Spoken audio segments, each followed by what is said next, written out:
ऊंट बैठ भी जाए तो भी गधे से ऊंचा ही होता है। हाँ, रत्नाकर की बातों में आकर चूक हुई है मुझसे, और उसे एक भय के कारण मुझे पलायन के लिए विवश होना पड़ा। मेरे भयभीत होने के कारण इन गांव वालों के हृदय से मेरा भय चला गया।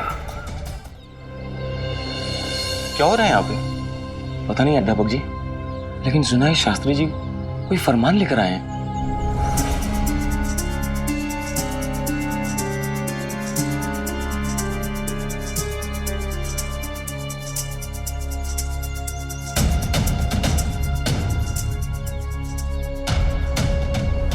आइए पाटिल जी, आपका इंतजार था मुझे।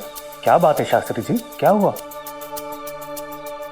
अंग्रेजी सरकार का एक फरमान आया है मेरे पास। कुलकर्णी सरकार के वाड़े गया था, लेकिन वहां ताला जड़ा है दरवाजे पे।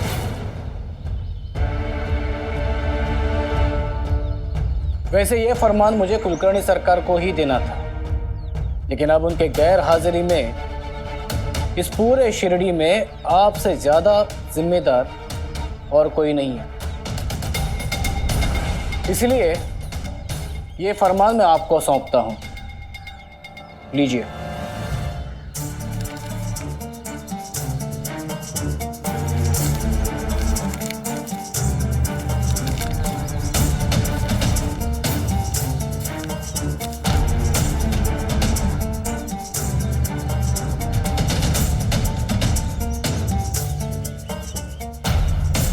क्या हुआ पाटिल जी, क्या लिखा है इसमें?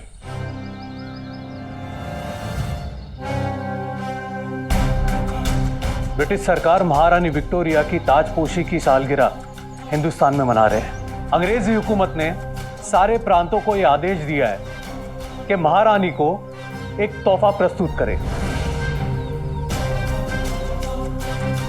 पर यह भेंट महारानी के स्तर की होनी चाहिए, अन्यथा गंभीर परिणाम होगा।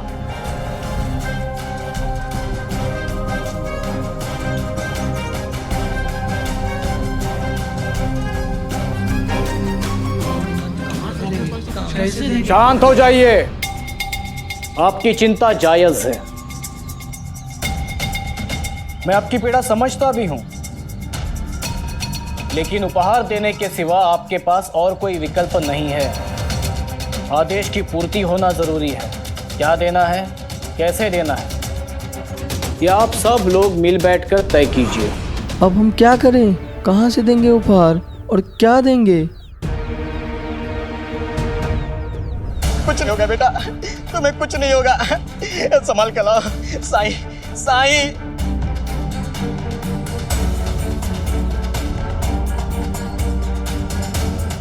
मेरी मदद कीजिए साईं।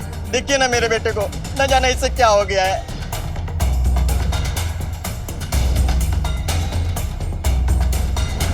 इसे यहां बिठा दो।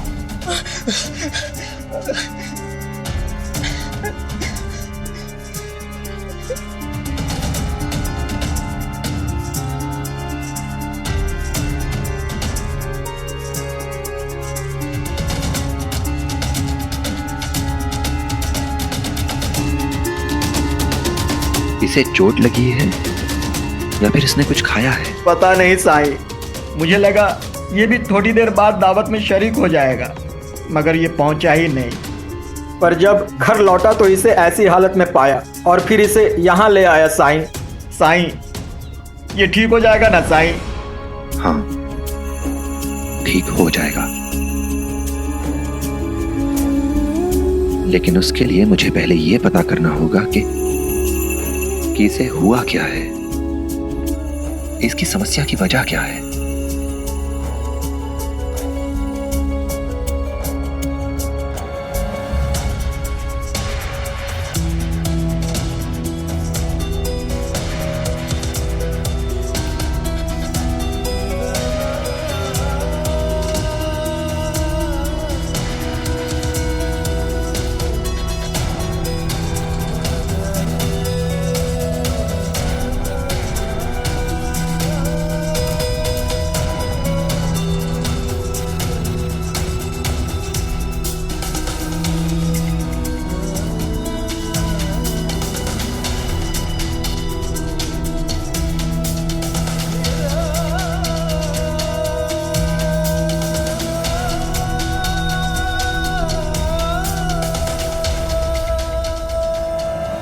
पंता जी, सरकार का संदेश तो मिल गया है कि वो चिऊताई के ससुराल में है। वो चिऊताई को वहीं रखकर सरकार यहाँ आ जाए तो हमारे लिए बहुत अच्छा है अंता जी। वो चिऊताई तो केवल आग में घी डालने का काम करती है, और तो और अंता जी हमारे ऊपर रौब भी ज्यादा दिखाती है। सही कहा पंता जी। इधर देखिए,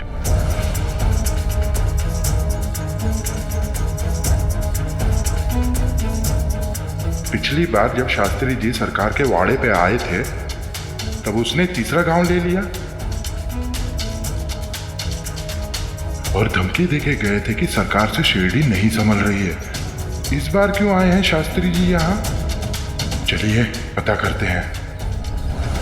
ध्यान रहे, अंग्रेजी हुकूमत का फरमान मिला है आपको, गंभीरता से ले लीजिए। इससे शिरडी को कम से कम तकलीफ होगी। अंग्रेजी अफसरों का मिजाज तो आपसे छुपा नहीं है। उम्मीद है आप मेरा भरोसा नहीं टूटने देंगे। हे भगवान, फरमान! शास्त्री जी ने अप्पा को फरमान दिया। हमें सरकार तक खबर पहुंचानी होगी अंता जी।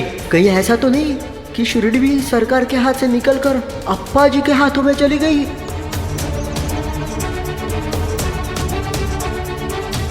नहीं, ऐसा नहीं होने देंगे हम। चलिए अभी का अभी सरकार को सूचित करते हैं।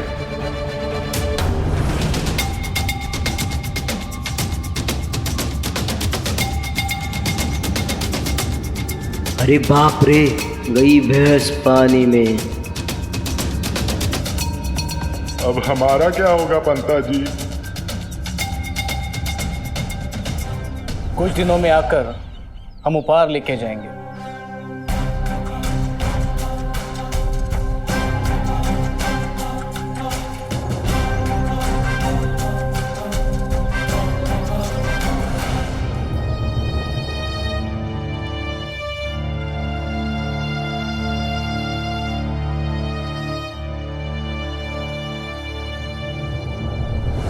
हे बेटा, बेटा तुझे कुछ नहीं होगा बेटा। इसके लक्षण देखकर तो मुझे पक्का यकीन है। जानते हो, मेरे मामा के पड़ोस में एक आदमी को ऐसे ही दौरे पड़ रहे थे। किसी को कुछ समझ में नहीं आ रहा था कि उसे हुआ क्या है। फिर क्या हुआ? फिर क्या, कुछ दिनों में वो आदमी पूरी तरह पागल हो गया और कुछ महीनों बाद उसने आत्महत्या कर ली। नहीं नहीं, मैं अपने बेटे को ऐसा कुछ नहीं होने दूंगा। नहीं।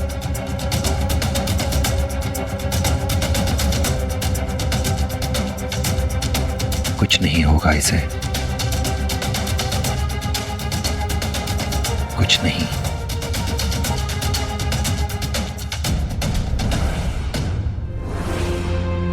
मैं तुम्हें ठीक करना चाहता हूं, पर उसके लिए तुम्हें मुझे ये बताना होगा कि तुम्हारे साथ क्या हुआ है।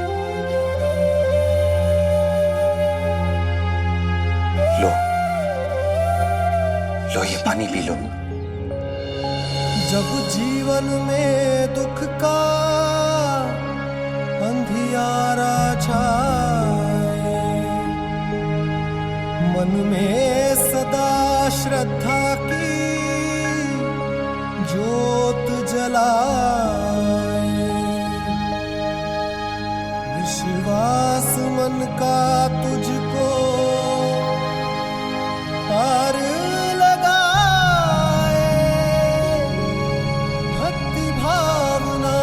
श्रद्धा से जो शीश झुकाए, साई ओम, साई ओम, साई ओम, साई ओम, साई ओम।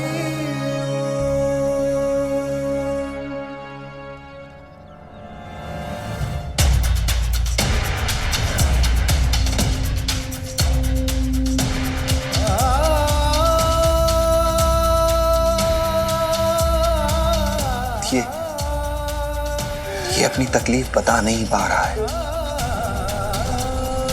क्योंकि ये बहुत डरा हुआ है। हे बेटा, बेटा डरो मत बेटा। जो कुछ भी कहना है मुझसे कहो, अपने बाबा से कहो। कहो बेटा। हे बेटा। इतनी सरलता से ही अपना दर्द नहीं बांट सकेगा। सबूरी।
कोई आग बुझाओ।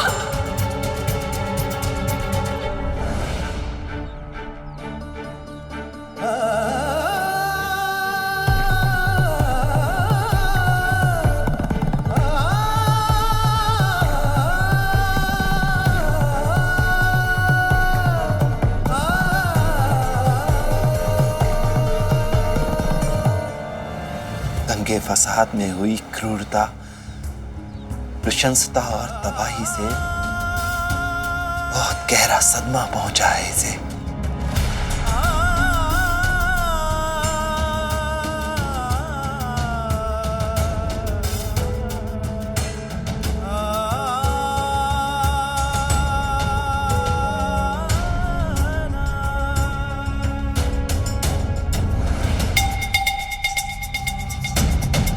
चुप रहने से कुछ नहीं होगा अंदाजी, मुंह खुलते ही अपनी पिटाई होना तय है।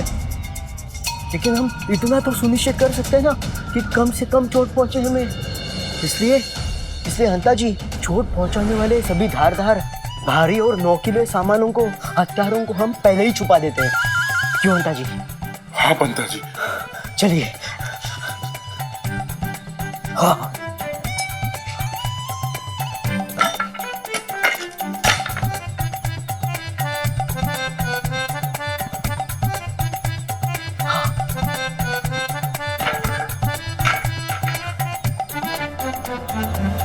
तुम दोनों यहां क्या कर रहे हो? सरकार, एक बहुत जरूरी खबर है। इसलिए हम खुद को यहाँ आने से रोक नहीं पाए। तुम दोनों के थोबड़े देखकर लग ही रहा है कि समाचार शुभ नहीं है। अब बोलो, मुंह में दही जमा करके खड़े क्या हो? बोलो। शास्त्री जी कोई फरमान लेके आए थे शिरडी में, और वो फरमान उन्होंने उस पाटिल को दे दिया। हमें तो लगता है। क्या लगता है? बोलो। हमें तो लगता है कि शास्त्री जी आपका पद पाटिल को देना चाहते हैं।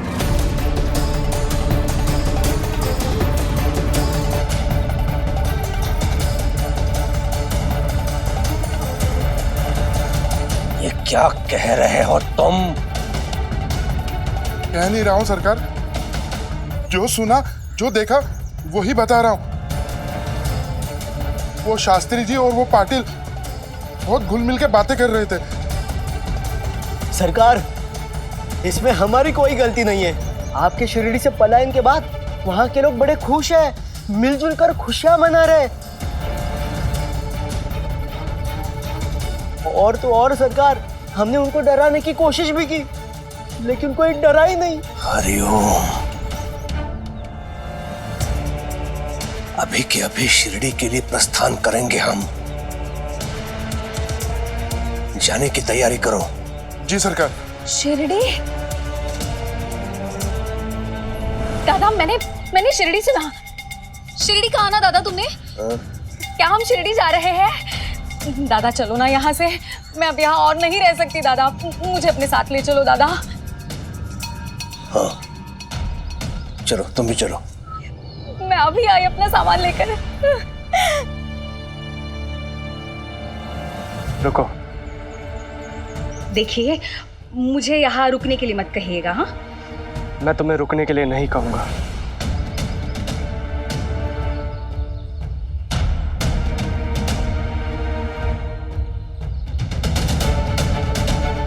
अगर आपको आपत्ति ना हो तो मैं भी आपके साथ शिरडी आना चाहता हूं।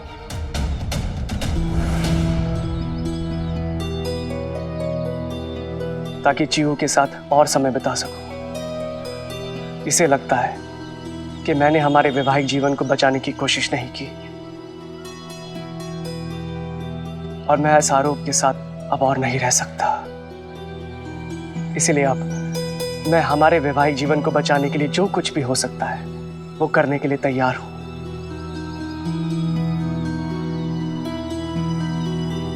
हरिओम। जो देखो, तुम्हारी ये समस्या भी हल हो गई। मैं सामान लेके आती हूँ मेरा।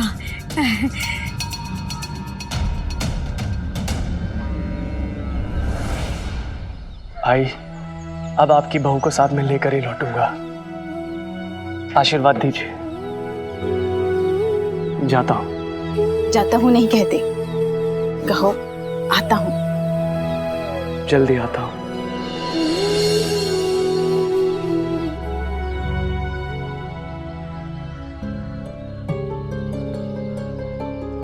मेरा बेटा अपनी गृहस्थी बसाने के लिए जा रहा है, मुझे तो उसे खुशी खुशी विदा करना चाहिए। फिर ये घबराहट क्यों?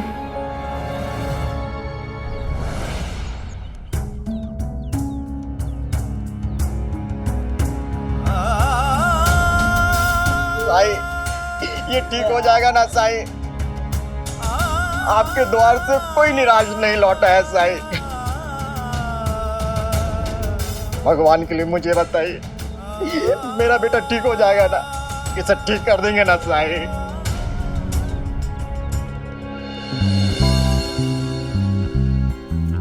मैं हर संभव कोशिश करूंगा।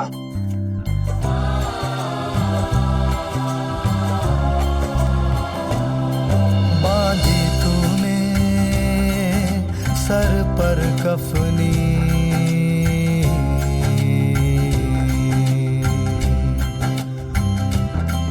बांधी तूने सर पर कफनी, तन पर पहना है झोला। कोई फकीर है मस्त ये मौला या बैरागी भोला। कहाँ से आए जाए किधर, कहाँ से आए जाए किधर, ये तो है अमन की एक लहर। राही को दिखाए राह गुजर, बस एक नजर तेरी एक नजर। रहम नजर साई, रहम नजर, रहम नजर साई, रहम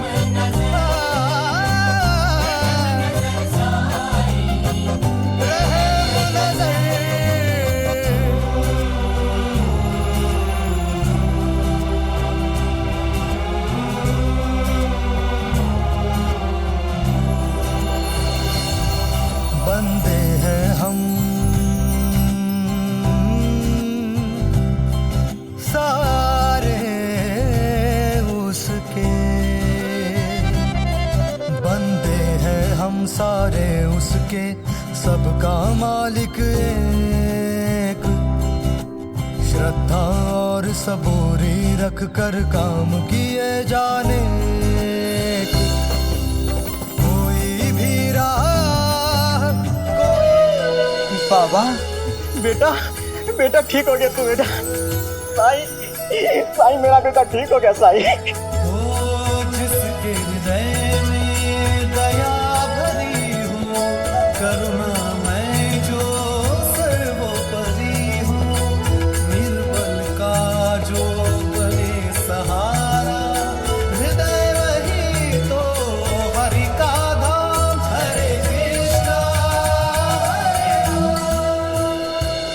बाबा, हम बरसों से उन लोगों के साथ रहते आए हैं। वो लोग इतने क्रूर कैसे हो सकते हैं?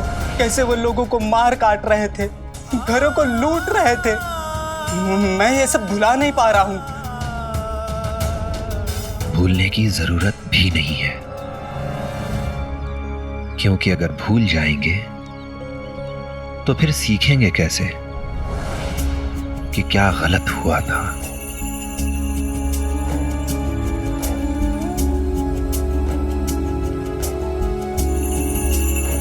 और जो इंसान ये भूल सकता है, वो इंसान अपनी इंसानियत को भी भुला चुका होगा। हमें ऐसे हादसों को याद रखना चाहिए, जख्म बनाकर नहीं, बदले के लिए नहीं, बल्कि बदलाव के लिए, ताकि इन यादों के सहारे हम अपने समाज को, अपने परिवार को मजबूत कर सकें, उसे सुधार सकें। जो दीवारें खड़ी हो गई हैं उन्हें गिरा सकें, जो दरारें आ गई हैं उन्हें भर सकें, जो गांठें पड़ गई हैं खोल सकें उन्हें।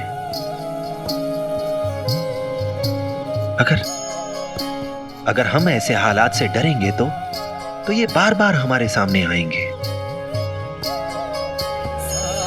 डरना नहीं है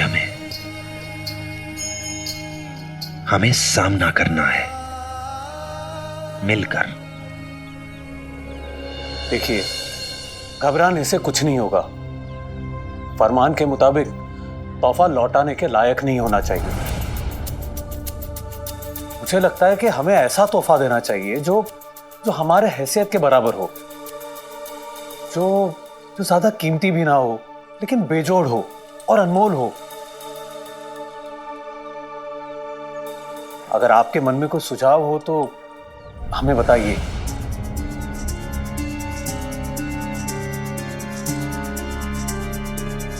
क्या भगवत गीता दे सकते हैं?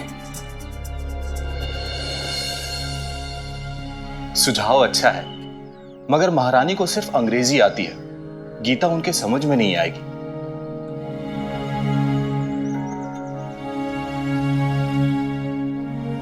माधव का तर्क बिल्कुल सही है। क्यों ना हम उन्हें तोहफे में अनाज दें? क्या भाईजान, महारानी है वो, उनके पास अनाज की कमी थोड़ी ना है। फिर और क्या दे सकते हैं?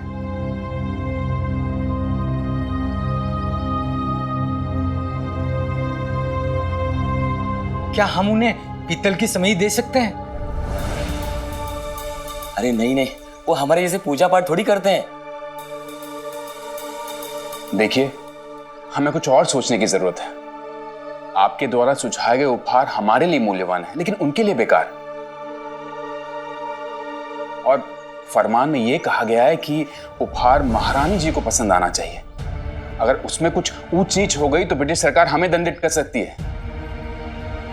मेरे विचार से हमें महारानी को ऐसा उपहार देना चाहिए जो उन्हें हमारी संस्कृति की याद दिलाए। पर ऐसा क्या है? पैठनी।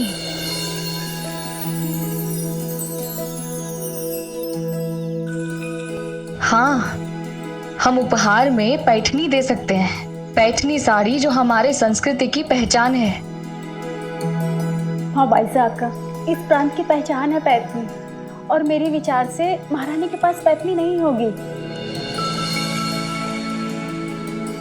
लेकिन पैठनी तो बहुत महंगी होती है ना।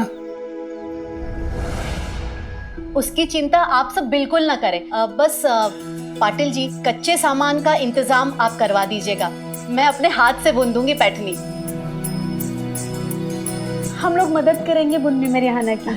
अगर ऐसा है तो कच्चे माल के लिए हम लोग आपस में भी चंदा करके पैसे इकट्ठा कर सकते हैं। जी पाटिल जी, आप बिल्कुल बेफिक्र रहें। ये फरमान भले ही आपको जारी हुआ हो, लेकिन हम सब आपके साथ हैं।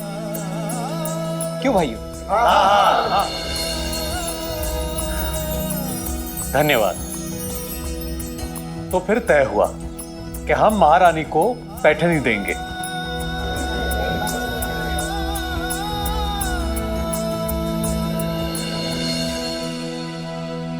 कोई इंसान दिमागी रूप से बीमार है, आत्महत्या कर लेता है, तो जानते हो क्यों? क्योंकि तुम लोग उसे समझना छोड़ देते हो। वो हार मान जाता है इसलिए क्योंकि उससे पहले तुम लोग हार मान चुके हो। उसके हालात से किसी दिमागी रूप से बीमार इंसान से मुंह फेर लेना, ये तुम्हारी हार है। तुम्हें लगता है कि मैंने चमत्कार कर दिया, उसे ठीक कर दिया,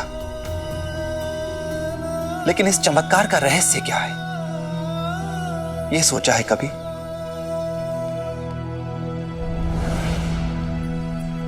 इस चमत्कार का रहस्य है प्रेम।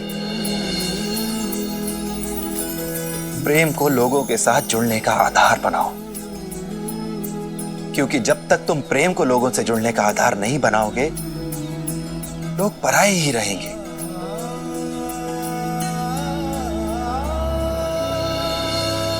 और अगर पराये होकर ही रहना है, तो फिर क्या फायदा इस समाज का? क्या फायदा इस सभ्यता का? सोच कर देखो।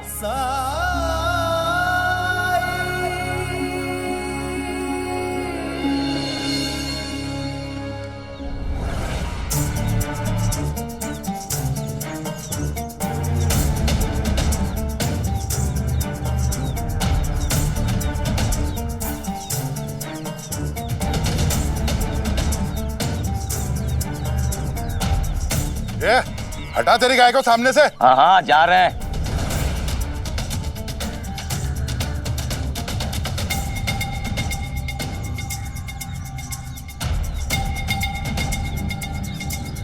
लो, आ गए वापस। खुद को शिरडी का राजा समझते हैं, हाँ? दंगे हुए तो भाग निकले, और जैसे ही सब कुछ ठीक हुआ ना, तो आ गए मुंह उठा के। जाने दो, हमें से क्या? अब हर किसी आने जाने वाले को रोक थोड़े ना सकते हैं। चलो अपना काम करते हैं। हाँ। दादा, तुम्हारा इतना बड़ा अपमान! तुम राजा हो यहाँ के। दादा, तुमने अगर अभी कुछ नहीं किया ना, तो ये लोग ना तो तुम्हारी सुनेंगे ना तुम्हें पूछेंगे। दादा,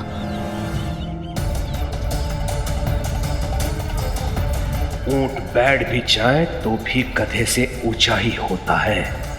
हाँ, रत्नाकर की बातों में आकर चूक हुई है मुझसे, और उस एक भय के कारण मुझे पलायन के लिए विवश होना पड़ा।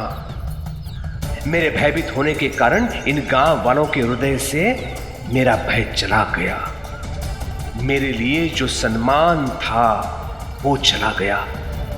शीघ्र अतिशीघ्र इनके हृदय में वो भय व सम्मान उत्पन्न करना होगा मुझे, परंतु उससे पहले ये ज्ञात करना होगा कि मेरे ना रहने पर यहां क्या क्या हुआ। हरिओम। धन्यवाद।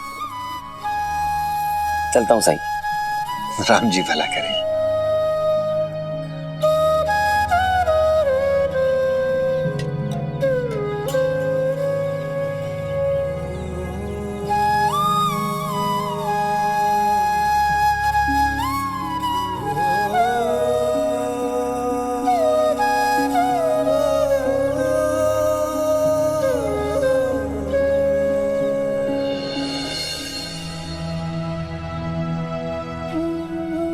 आदाब साईं।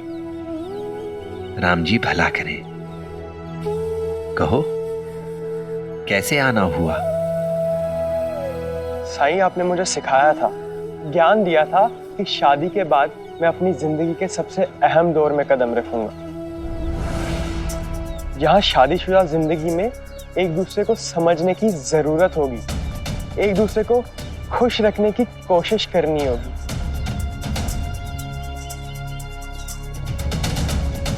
तहे दिल से अपनी जिम्मेदारियां कबूल करनी होगी हमें। और मैं तो शुरुआत में ही नाकाम रहा। देखिए ना, रुखसती की रस्म के बाद नुसरत जब से अपने अयाल से अलग हुई है, तब से रोए जा रही है। क्या करूं साईं, आज तक कभी भी अपने घर वालों को छोड़कर नहीं रही हूँ। मुझे अपने घर की, अपने अम्मी अब्बू की बहुत याद आ रही है।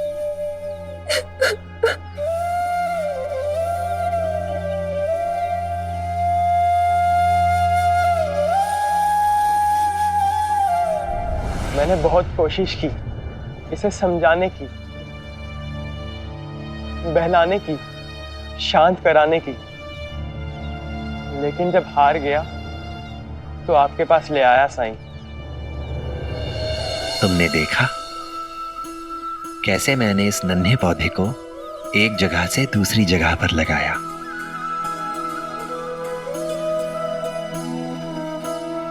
कुछ समझे असलम मियां? बागवानी तो आती है मुझे, लेकिन इस वक्त आप मुझे ये बताइए कि मैं अपनी बेगम को कैसे खुश रखूं, इसकी आंखों से बहते हुए आंसुओं को कैसे खुशी में तब्दील करूं।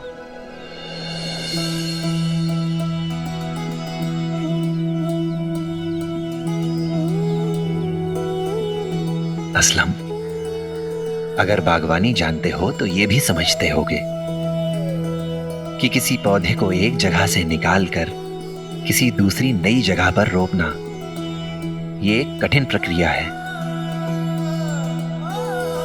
ये कठिन तो है परंतु असंभव नहीं। जब हम पौधे को प्यार से, उसे संभाल के, नजाकत से निकालकर दूसरी जगह पर रोपते हैं, उसकी देखभाल करते हैं, तो कुछ समय में धीरे धीरे वो अपनी जड़ें जमाने लगता है, बड़ा होने लगता है। वो बस ऐसी ही हालत एक नई दुल्हन की भी होती है। जब वो शादी करके अपने मैके को छोड़कर अपने ससुराल में जाती है, तो नए लोगों को जानने के लिए, नए रिश्तों को समझने के लिए उसे कुछ वक्त, कुछ प्यार और देखभाल की जरूरत होती है।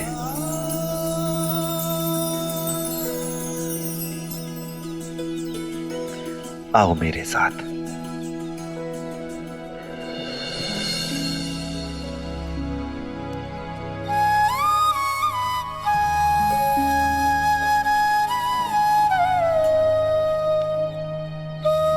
बैठ जाओ।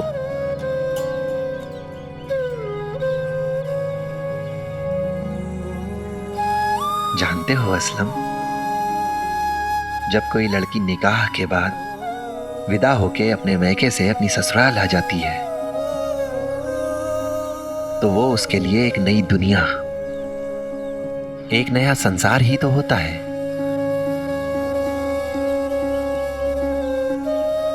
जिन चेहरों को देखकर, जिन आवाजों को सुनकर वो इतने सालों पली बढ़ी, उनकी जगह पर नए चेहरे, नई आवाजें, नए दरो दीवार, नया जायका, नया खाना, नई खुशबू, नया स्वाद, सब कुछ नया ही तो होता है। ऐसे में जब उस लड़की को नए रिश्तों को जानने, परिवार के सदस्यों से मिलने, उन्हें समझने, उनके साथ वक्त बिताने का मौका मिलना चाहिए। इस सब की जगह पर उसे सौंप दी जाती है जिम्मेदारी, घर को संभालने की।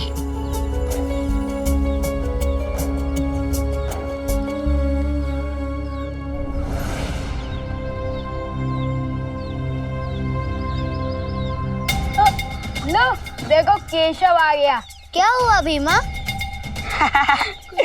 तू बता केशव, हमने तो सुना कि तू शिरडी छोड़ के भाग गया। वो लोगों ने हमारे घर के बाहर तोड़फोड़ की थी, हमारा झूला भी तोड़ दिया।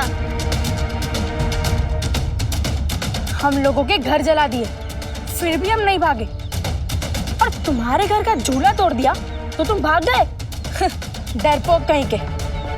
डरपोक कहीं का। डरपोक डरपोक डरपोक डरपोक डरपोक।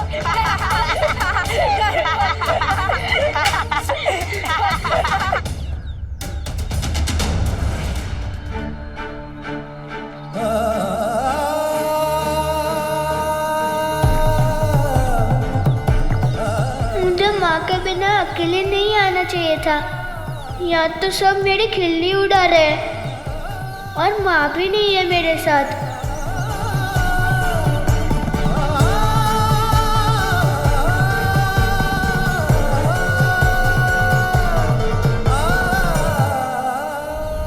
और सब गांव वालों ने मिलकर तय किया है कि महारानी को पैठणी देंगे।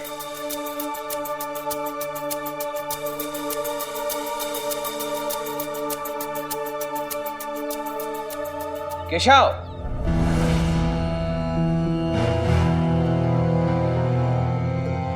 क्या हुआ?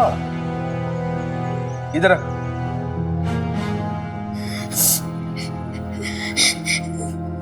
क्या हुआ बेटे, क्यों रो रहा है? वो लड़के मुझे चिढ़ा रहे थे। किसने तो साहस किया तुम्हें चिढ़ाने का? कौन थे वो? मेरे दोस्तों ने। उन्होंने कहा कि हम डर से शिरडी छोड़ के भाग गए थे। डरपोक कहा उन्होंने। ये हटा तेरी गाय को सामने से। हाँ हाँ जा रहे हैं। खुद को शिरडी का राजा समझते हैं, हाँ? दंगे हुए तो भाग निकले और जैसे ही सब कुछ ठीक हुआ ना तो आ गए मुंह उठा के। अंता पंता। जी सरकार। जी सरकार। पूरे गांव को अभी के अभी चावड़ी पे बुला लो। सुना नहीं तुम लोगों ने? ये मेरा आदेश है। हरिओम। जी सरकार।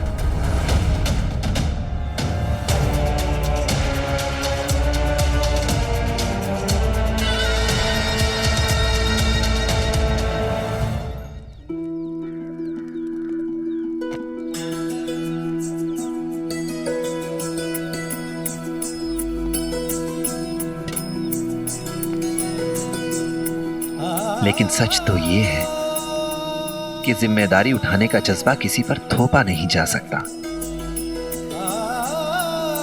इसके लिए तो ससुराल वालों को बहू से जुड़ना पड़ेगा। बहू को प्रेम करना होगा अपनी ससुराल के लोगों से, ठीक वैसे ही जैसे वो अपने माँ बाप या अपने माता पिता के पक्ष से करती आई है। और जिस दिन ये संबंध जुड़ जाएगा उस दिन बहू अपने आप जिम्मेदारियां उठाना शुरू कर देगी।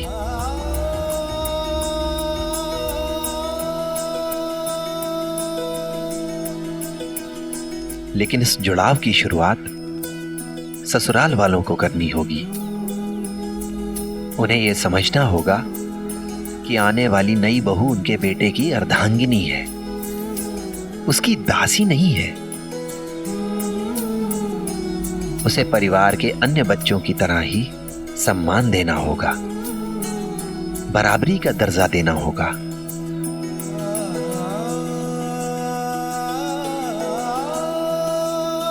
तभी उसे एहसास होगा कि वो इस परिवार का सदस्य है।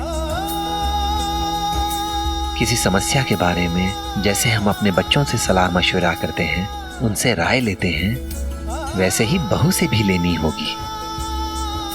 तभी तो उसे एहसास होगा कि ये घर भी उसका अपना घर है और परिवार का दुख इस परिवार का सुख उसका अपना दुख सुख है।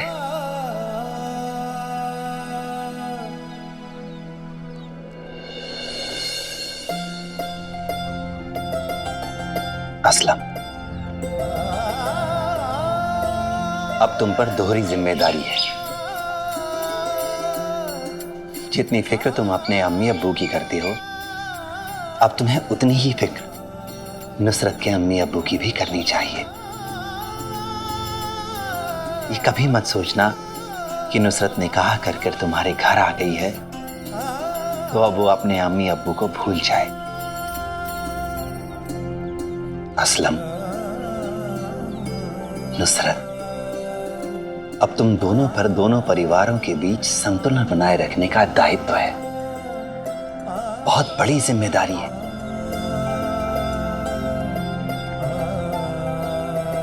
अगर कभी नुसरत को अपने परिवार की, अपने घर आंगन की याद आए तो अपने माँ बाप से इजाजत लेकर तुम इसे इसके घर ले जाओ।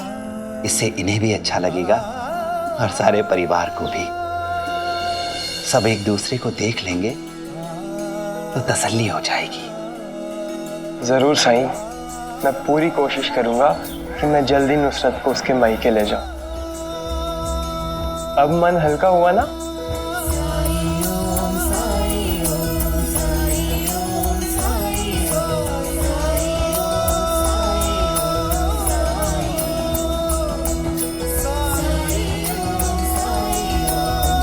शुक्रिया साईं। राम जी भला करें।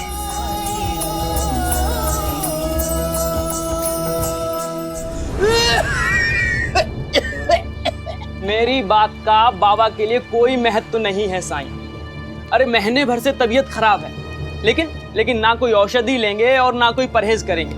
अरे तो कैसे ठीक होंगे ये? और अगर कुछ पूछो तो अपनी तकलीफ भी नहीं बताते हैं। अरे बड़ी मुश्किल से, बड़ी जिद करके आपके पास लेकर आया हूं इनको। साईं, मैंने अपनी माँ तो खो दी है, लेकिन ये बाबा ही मेरे लिए सब कुछ है। अगर इन्हें कुछ हो गया ना तो मैं अपने आप को माफ नहीं कर पाऊंगा। बेटा, मैं कुछ बोलूं? साईं, अगर मैं इसे कहूंगा कि मेरी तबीयत ठीक नहीं है तो ये अपना काम धाम छोड़ के मेरे इलाज के लिए घर में बैठ जाएगा। और मैं ये नहीं चाहता कि मेरे लिए ही अपना नुकसान करे। इसे समझाइए। मैं तो अपनी जिंदगी जी चुका, पर इसने अभी शुरुआत भी नहीं की। कब तक मेरी चिंता करता रहेगा? इसीलिए मैं अपनी बीमारी के बारे में इसे कुछ भी नहीं बताता। और एक बात साई, इसे कहिए कि एक अच्छी सी लड़की देख के ये अपनी शादी करे। मुझे अपना घर बहुत सूना सूना लगता है। और साईं, घर तो औरतों से ही बनता है ना? सुना ना आपने साईं, सुना ना? सारी बात कह दी, लेकिन अपनी बीमारी की बात वो टाल गए। अब साईं के पास आए हैं तो कोई बात उनसे छुपती नहीं है। पर मेरा फर्ज तो बनता है ना कि तुम्हारी शिकायत करूं। अब साईं के समझाने से शायद तुम थोड़ा समझ जाओ।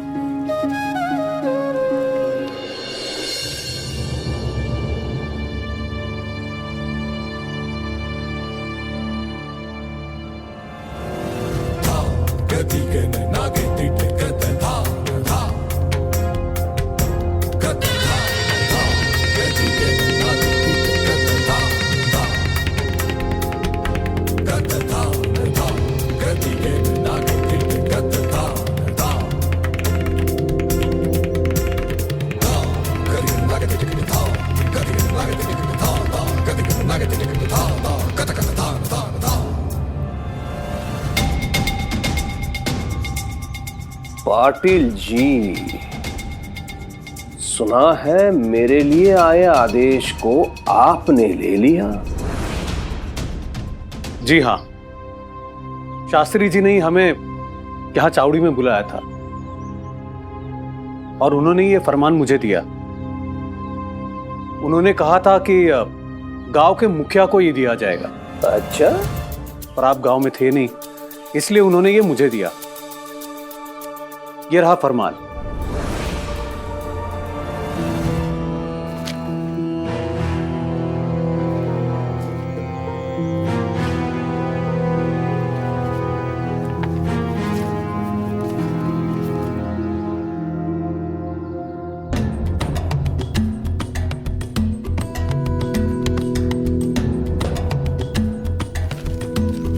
हम सब ने निर्णय लिया है कि महारानी को पैठनी साड़ी देंगे।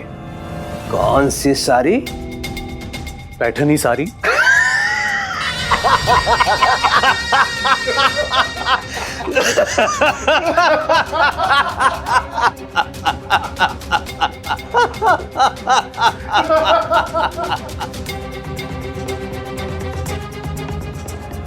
आप लोग हंस क्यों रहे?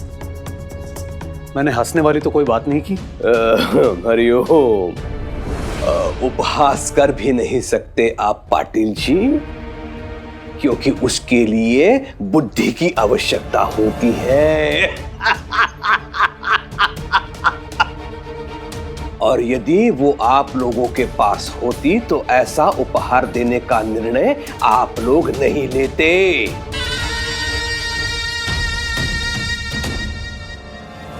महारानी है वो,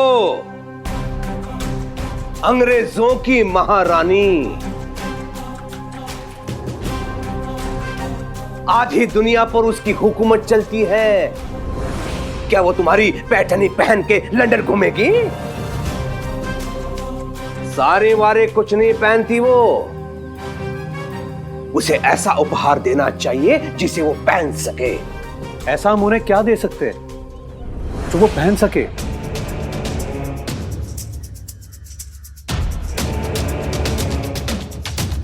मुकुट, स्वर्ण मुकुट।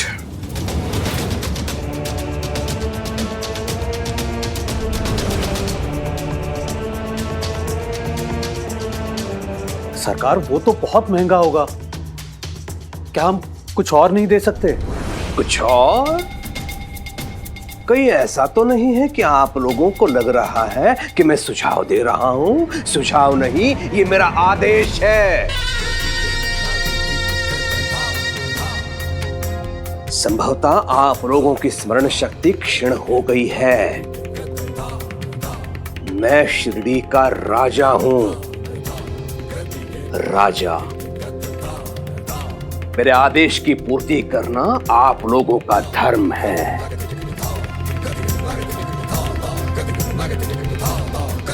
यहां से ऐसा उपहार जाना चाहिए जिससे मेरी छवि बने, और मेरी छवि बिगड़ने का मैं किसी को अधिकार नहीं दे सकता। और सुनिए, छोटा मोटा मुकुट नहीं, 300 तोले का मुकुट में भेंट में दूंगा रानी विक्टोरिया को। 300 तोला। इसके लिए शिरडी का हर नागरिक बराबर मात्रा में अपना योगदान देगा।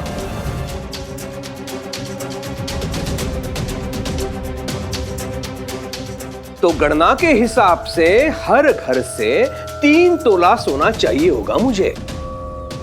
3 तोला सोना? ये तो हम सबके लिए बहुत ज्यादा है। कोई कैसे दे पाएगा इतना सोना? हरिओम, हरिओम, मैं समझ सकता हूं कि इतना सोना हर घर में नहीं हो सकता। और आप तो सब जानते हैं कि जहां शिरडी की बात होती है वहां मैं आप लोगों के साथ हूं। हरिओम। इसलिए जो घर सोना नहीं दे पाएगा उसके हिस्से का सोना मैं दूंगा। अब तो ठीक है ना?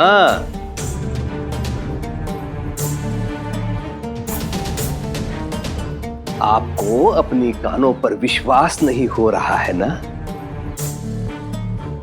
है ना? लेकिन आपने जो सुना वो सत्य है। आप में से जो भी सोना नहीं दे पाएगा उसके हिस्से का सोना मैं दूंगा, किंतु ऋण के रूप में।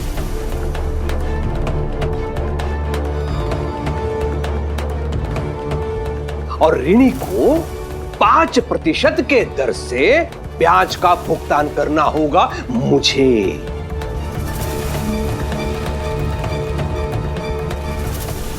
हरिओम।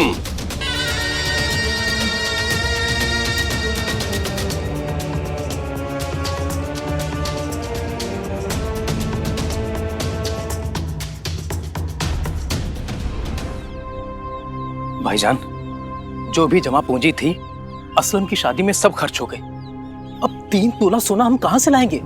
सलीम, मुझे तो इस बात की फिक्र हो रही है कि कहीं हमारे घर को अगर 2 घरों में गिन लिया गया तो कुलकर्णी सरकार को हमें 3-3 तोला सोना यानी 6 तोला सोना देना पड़ेगा। जिसको देना है वो दे, पर मैं 1 पैसा नहीं दूंगा। अब मेरे पास है ही नहीं तो कहां से दूंगा? तुम नहीं दोगे तो कुलकर्णी सरकार दे देंगे अपनी तरफ से, फिर बन जाना उनके कर्जदार। कुलकर्णी सरकार की इतनी बात भी भूल गए क्या? और पंडरी, कुलकर्णी सरकार की चाल तुमसे अधिक और कौन समझ सकता है? उनके यहाँ एक बार कर्ज का खाता खुल गया फिर वो कभी बंद नहीं होता। सही कह रहे हैं आप। कहने सुनने का वक्त गया, हंसकर या रोकर इंतजाम तो करना पड़ेगा। सरकार से झगड़ा मोल लेना हमारे लिए नुकसानदायक होगा, चाहे वो कुलकर्णी सरकार हो या फिर अंग्रेज सरकार।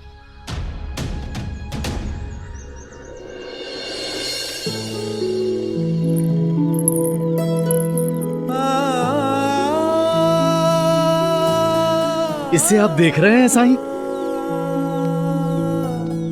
ये मेरी पत्नी की आखिरी निशानी है। वो इसे हमेशा अपने पास रखती थी ताकि अपनी बहू को दे सके, पर उसकी इच्छा अधूरी रह गई। अपने अंतिम समय में मुझे इसका दायित्व सौंपकर चली गई ताकि मैं उसकी बहू को दे दूं। तब से मैं इसे हमेशा अपने पास रखता हूं, पर यह है कि शादी का नाम ही नहीं लेता। कहता है घर में बहू आएगी तो मैं आपकी सेवा नहीं कर पाऊंगा, पर यह समझता नहीं है मेरी उम्र हो चुकी है, कब भगवान का बुलावा आ जाए।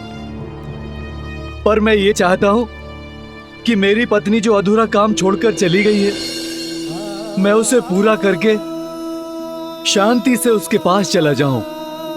कम से कम मरने के बाद ये अफसोस तो नहीं रहेगा कि मेरा बेटा अकेला है। इतना तो सुकून रहेगा कि उसकी देखभाल करने वाला कोई तो है घर में। प्रेम में हम एक दूसरे की देखभाल करते हैं, चिंता करते हैं एक दूसरे की भलाई चाहते हैं। पर प्रेम में एक दूसरे की भावनाओं का सम्मान करना, उनका ध्यान रखना, ये भी जरूरी है। हमें एक दूसरे का पूरक होना चाहिए। श्यामराव जी, मैं आपकी चिंता समझता हूं, पर आप आदित्य को मानसिक रूप से शादी के लिए तैयार होने दीजिए, और इसके लिए आपको भी उसका सहयोग करना होगा। अपना ध्यान रखिए ताकि आदित्य को यह विश्वास हो सके कि आप पूर्ण रूप से स्वस्थ हैं। आप पर अधिक ध्यान देने की जरूरत नहीं है, तभी वो दिमागी रूप से स्वतंत्र हो पाएगा किसी नए रिश्ते की जिम्मेदारी को निभाने के लिए। सुना बाबा? और आदित्य, तुम भी ज्यादा समय मत लगाओ, खुद को तैयार करो, मानसिक रूप से मन बनाओ। सुना बेटा?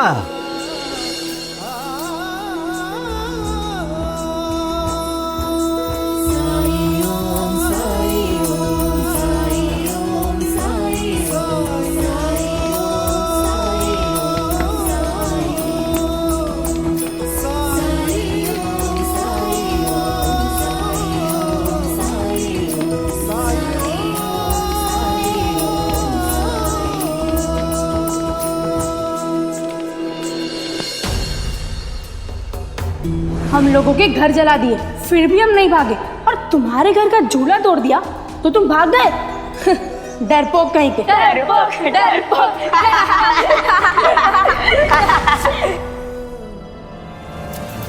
एक बार रानी के मुकुट के लिए सोने के संग्रह का कार्य पूरा हो जाए, तब दिखाऊंगा इन लोगों को इनकी औकात, इनका स्थान। बहुत जरूरी हो गया था सरकार। सरकार, सबका दिमाग 7वें आसमान पर पहुंच गया है।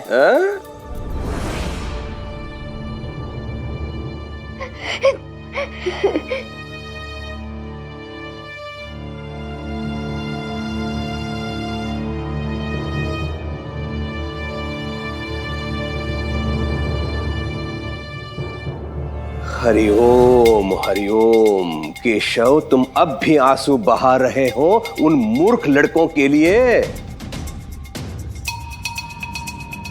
इसीलिए कह रहा हूं, लंदन जाओ। वहां ऐसे लोग नहीं मिलेंगे जो अपने ही मित्रों का उपहास उड़ाते हैं। हरिओम हरिओम। पापे पूत प्राप्त खोड़ा, बहुत नहीं तो थोड़ा थोड़ा है तो मेरा ही बेटा। ये तब तक दुखी रहेगा जब तक उन लड़कों को ये उनके घुटनों पर देख नहीं लेता।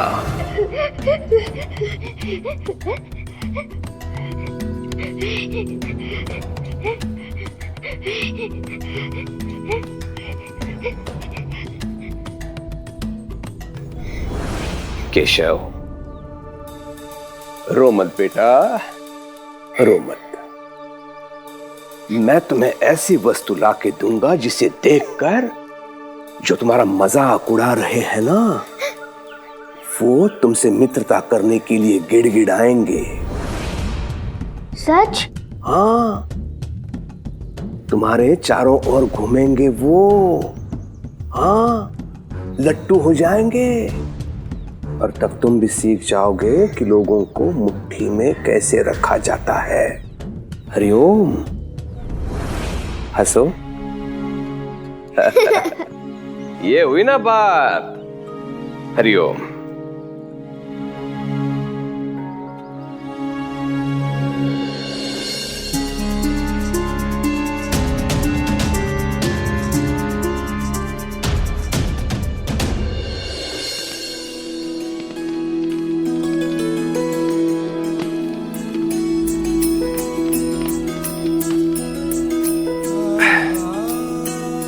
ये लीजिए, इसे 3 दिनों तक पानी के साथ लीजिएगा। मैं वादा करता हूँ अपना ख्याल रखूंगा। मैं आपसे वादा करता हूँ, अगर आप अच्छे से अपना ख्याल रखेंगे ना, तो मैं इस वर्ष अपनी शादी के बारे में जरूर सोचूंगा। देखा साईं, बीमार होना भी कभी कभी फायदेमंद होता है।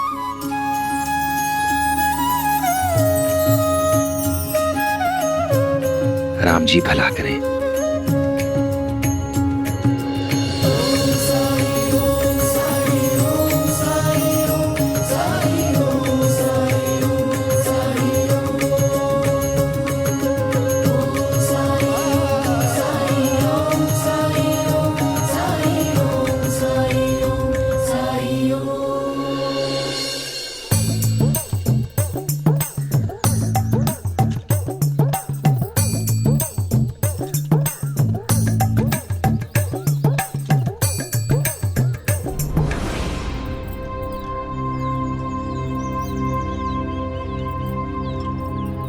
शिव, बात करनी थी तुमसे।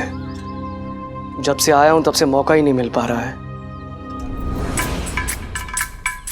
पंता जी, हम तो यही समझते थे कि दुनिया के सबसे बड़े फोकड़चंद और बेकार आदमी हम दोनों ही हैं, लेकिन ये खिताब अब किसी और ने ले लिया है हमसे। इस विश्वनाथ को देखकर अब मेरा भी दिल कर रहा है कि मैं भी शादी कर ही लूं और घर जमाई बन जाऊं, फिर मेरी भी ऐश मौज। अगर तुम्हारा मन हो तो बाहर घूमने चले हम लोग, जहां इस मौसम में आपका दिमाग तो ठिकाने पर है ना? ठीक है, जब तुम्हारा मन होगा तब चलेंगे। शाम को मैंने सुना यहाँ बाजार में बहुत चटपटा फरसान मिलता है, और अगर केशव को भी खाना पसंद है तो उसे भी साथ में ले चलते हैं।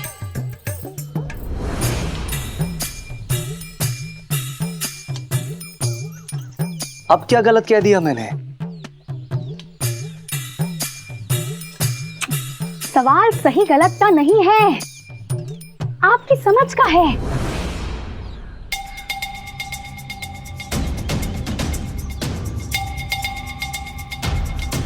आप मुझे पूछते क्यों हैं? क्यों पूछते हैं आप मुझे? वहां गांव में भी ऐसे ही करते थे, चलो सबको लेकर चलते हैं, यहाँ भी सबको लेकर जाइए, सबको। हाँ चिऊ, अरे अब क्यों नाराज हो गई? चिऊ चिऊ चिऊ चुप।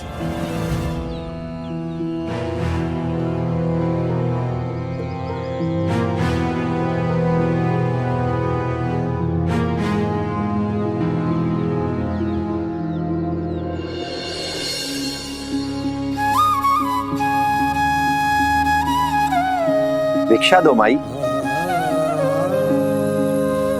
माई माई भिक्षा दे माई।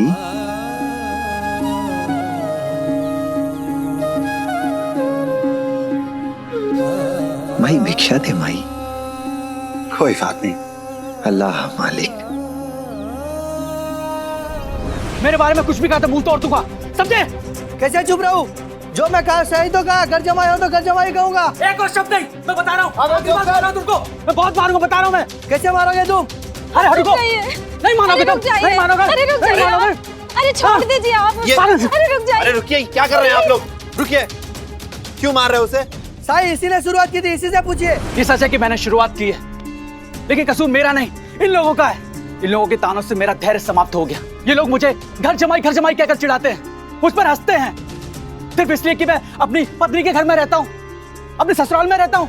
ससुराल में रहते हो, उन्हीं का खाते हो, तो घर जमाई हुए ना। और सच सुनने में तुम्हें तकलीफ क्यों होती है? हाँ, मैं घर जमाई हूँ, ससुराल में रहता हूँ, लेकिन मैं उनके टुकड़ों पर नहीं पलता हूँ। क्या जानते हो तुम सब लोग, मैं खुददार हूँ, खुद की नौकरी करता हूँ, अपने माँ बाप के साथ साथ अपनी पत्नी के माँ बाप का भी ख्याल रखता हूँ। साईं, कुछ महीने पहले मेरी शादी हुई थी। शादी के कुछ दिनों बाद मेरे ससुर बीमार पड़ गए और मेरी पत्नी को मायके जाना पड़ा। मेरी सासू माँ लाचार हैं, बूढ़ी हैं, वो कुछ संभाल नहीं सकती। मेरे ससुर पूरी तरह स्वस्थ नहीं है, तो मैं भी यहाँ चला आया, जिससे हमारी गृहस्थी पर असर न पड़ सके।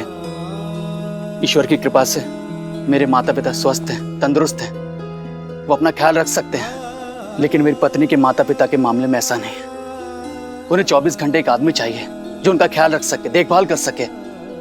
साईं, लोग ये क्यों नहीं समझते हैं? क्यों हंसते हैं मुझ पर? क्या पत्नी के घर पे रहना पाप है, गुनाह है? बताइए साईं।